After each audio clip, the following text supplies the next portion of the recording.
అన్నమయ్య జిల్లా మదనపల్లిలో హైటెన్షన్ వాతావరణం నెలకొంది. బాలిక రిషిక ప్రియ హత్యోదంతంపై స్థానికులు భగ్గుమన్నారు. ఘటనా స్థలానికి భారీగా చేరుకున్న జనం నిందితుడిని కఠినంగా శిక్షించాలంటూ రోడ్డుపై బైఠాయించారు. దీంతో ప్రధాన రహదారులన్నీ స్తంభించిపోయాయి.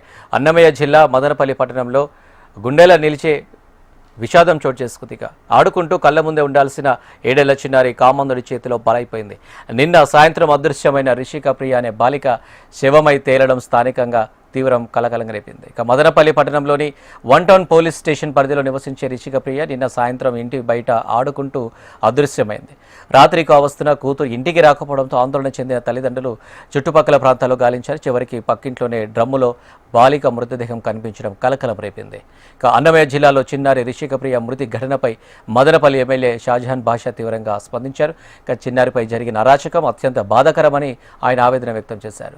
ఘటన తెలిసిన వెంటనే బాధిత తల్లిదండ్రులకు ఫోన్ చేసి పరామర్శించిన ఎమ్మెల్యే వారికి ధైర్యం చెప్పారు. ఈ దారుణాన్ని ఇప్పటికే ముఖ్యమంత్రి, హోంమంత్రి దృష్టికి తీసుకువెళ్లినట్లు ఎమ్మెల్యే వెల్లడించారు. నిందితుడు కులవర్ధన్ను ఎట్టి పరిస్థితుల్లోనూ వదిలిపెట్టే ప్రసక్తి లేదని, అతనికి కఠిన శిక్ష పడేలా ప్రభుత్వం చర్యలు తీసుకుంటుందని హామీ ఇచ్చారు.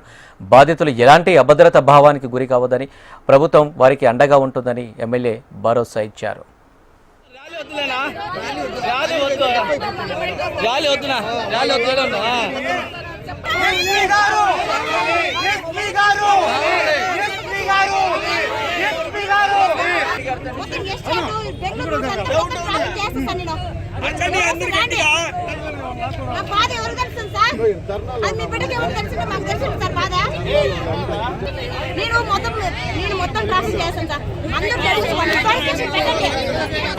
కఠినమైన చర్యలు తీసుకుంటాం.